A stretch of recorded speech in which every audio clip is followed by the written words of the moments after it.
जैसे कि हम जानते हैं कि हमने पिछले क्लास में प्रेपोजिशन के बारे में पढ़ा था। आज हम काइंड्स ऑफ प्रेपोजिशन पढ़ेंगे, उसके कितने किस्में हैं, कितने हिस्से हैं। तो यहाँ पे देखिए 4 हिस्से हैं, उसके 4 पार्ट्स हैं। सिंपल प्रेपोजिशन है, दूसरा कंपाउंड प्रेपोजिशन है, तीसरा फ्रेज प्रेपोजिशन है और चौथा वर्बल प्रेपोजिशन है। देखिए प्रेपोजिशन मैंने आपसे क्या बताया था, प्रेपोजिशन किसे कहते हैं।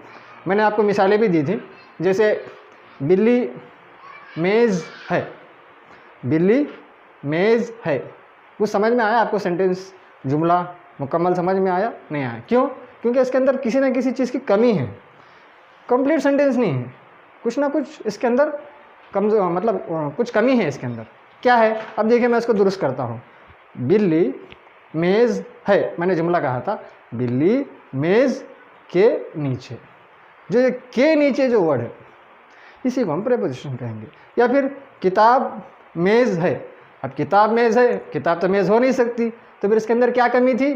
किताब मेज़ पर है। ये जो पर, के नीचे, से, को, ये अल्फाज को हम प्रेपोजिशन कहेंगे। ठीक है, मैं आपको पिछली क्लास में मैंने बताया था कुछ मिसालों के ज़रिए कि प्रीपोजिशन कितने होते हैं। मैंने यहाँ पे कुछ और मिसालें लिखी हैं। जैसे सिंपल प्रीपोजिशन है। सिंपल प्रीपोजिशन में क्या है? इसे हुर्फ जार कहते हैं। ठीक है, एट है, बाई है, for, from, in, of, on, out, till, to, up, with, ये जो है सिंपल प्रीपोजिशन के हिस्से हैं। ठीक है, उसके बाद दूसरा क्या है? Compound preposition. कंपाउंड में कौन कौन आते हैं? कंपाउंड किसे कहते हैं? एक से कम से कम 2 मिलके एक कंपाउंड बन जाता है। जैसे ए बी अलग था, आउट अलग था। आउट ऑलरेडी एक प्रेपोजिशन है, साथ में उसमें ऐड कर दिया गया ए बी, बस, तो एक नया प्रेपोजिशन बन गया, उसे हम कंपाउंड प्रेपोजिशन कहेंगे। ठीक है, about, above, among, around, before, behind, below, beside, between. ठीक है, ये कंपाउंड प्रेपोजिशन के अंदर आते हैं। उसके बाद तीसरा प्रेपोजिशन जो है फ्रेज प्रेपोजिशन है। इसके अंदर क्या है? According to, on behalf, breakup, bring up, away from, come across, etcetera. और आखिरी है वर्बल प्रेपोजिशन। इसके अंदर क्या मौजूद है? Into, up on.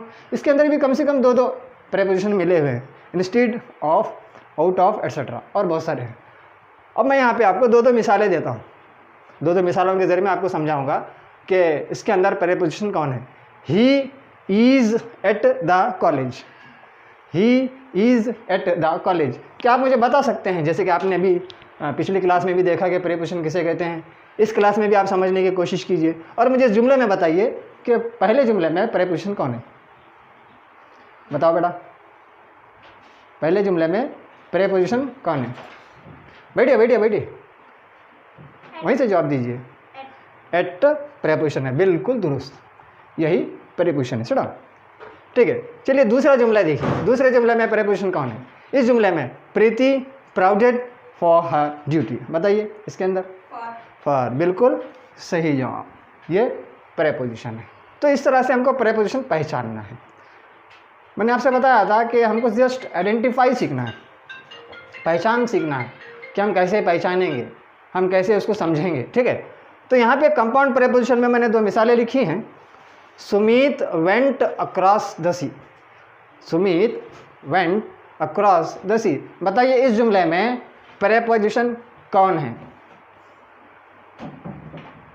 अक्रॉस। बहुत अच्छे, बिल्कुल सही जवाब, ये है अक्रॉस। ठीक है, चलिए नेक्स्ट जो सेंटेंस है, she walked along the road, she walked along the road. बताइए इसके अंदर कौन प्रेपोजिशन है? अलॉन्ग। वाह, बिल्कुल सही जवाब। तो बस इसी तरह से हमको प्रेपोजिशन को पहचानना है कि कहाँ है, कौन सा है। मैंने आपसे कहा था कि प्रेपोजिशन मतलब पार्ट्स ऑफ स्पीच देगा और सवाल पूछेगा, जो अंडरलाइन किया हुआ वर्ड है वो कौन सा पार्ट है। मतलब सेंटेंस के अंदर कुछ वर्ड को अंडरलाइन किया जाता है, उसको हमको पहचानना है कि ये नाउन है, क्या प्रोनाउन है, ये वर्ब है या एडवर्ब है। पार्ट्स ऑफ स्पीच का ये कौन सा हिस्सा है, बस हमको आइडेंटिफाई करना है। ठीक है, आइडेंटिफाई करना है। अब जो है यहाँ पे देखिए वर्बल प्रेपोजिशन, इसके भी मैंने कुछ 2 मिसालें लिख दी हैं। She came out of the house. बताइए इसके अंदर कौन प्रेपोजिशन है? बोलिए। इसके अंदर कौन सा प्रेपोजिशन है? आउट ऑफ, बिल्कुल सही जवाब। बहुत अच्छे। चलिए अब हम लास्ट वन सेंटेंस पढ़ते हैं। A word use instead of a noun is called a pronoun. चलिए मुझे इस जुमले में कौन प्रेपोजिशन है बताइए, कौन सा वर्ड प्रेपोजिशन है? Instead of. ये वर्बल प्रेपोजिशन है। बिल्कुल सही, बिल्कुल सही। देखिए हमने यहाँ पे जाना कि कितने टाइप के प्रेपोजिशन है। यहाँ पे 4 टाइप के प्रेपोजिशन हमने देखे, और हमने ये भी देखा कि उस प्रेपोजिशन के उस पार्ट के अंदर कौन कौन से वर्ड यूज़ होते हैं। जैसे मैंने लिखा है सिंपल प्रेपोजिशन के अंदर एट, बाई, फॉर, एट्सेट्रा, यहाँ पे मैंने लिखा है। दूसरे के अंदर कंपाउंड प्रेपोजिशन में कौन कौन आते हैं मैंने यहाँ पे लिख दिया है। तो तीसरे में कौन कौन है यहाँ पे देख सकते हैं आप, और चौथा भी यहाँ पे देख सकते हैं।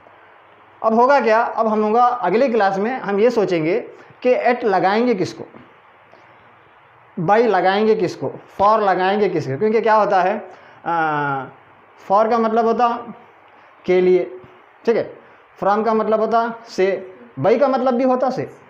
उर्दू के एतबार से अगर हम समझेंगे तो वो भी होगा से, ये भी होगा से, मगर वो कब इस्तेमाल होगा और वो कब इस्तेमाल होगा। जैसे कि मैंने पिछली क्लास में आपको बताया था बिटवीन और अमांग के बारे में। बिटवीन का मतलब भी होगा दरमियान में, अमांग का मतलब भी होगा दरमियान में। तो मैंने आपको बताया था दोनों का डिफरेंस क्या है। दो चीज़ के दरमियान में जो होगा, दो चीज़ के दरमियान में, तो उसको हम बिटवीन कहेंगे। ज़्यादा है, दो से ज़ायद है, उसके दरमियान में जब होगा तो हम उसको अमांग कहेंगे। जैसे मैंने कह दिया कि बच्चों ये लो मिठाई, और बच्चों के दरमियान बांट दो, बच्चों के बीच में बांट दो। अब बच्चों के बीच में बांट दो, आप क्या करेंगे, किसको देंगे? अरे सबको देंगे ना। अगर मैं कहूँ अहमद को बांट, मतलब अहमद को दे दो। जैसे अहमद बैठा है मोहन और राजू के दरमियान, मोहन और राजू के दरमियान, मैं बोलूँगा मोहन और राजू के दरमियान जो बैठा है उसको दे दो, बीच में जो बैठा है। यहाँ पे जो वर्ड यूज़ होगा वो होगा बिटवीन, दो के बीच बिटवीन, उससे ज़ायद है तो वहाँ पे आप लगाएंगे अमाउंट, ठीक है। उसी तरह से मैंने आपको बताया था अबोव और ओवर के बारे में।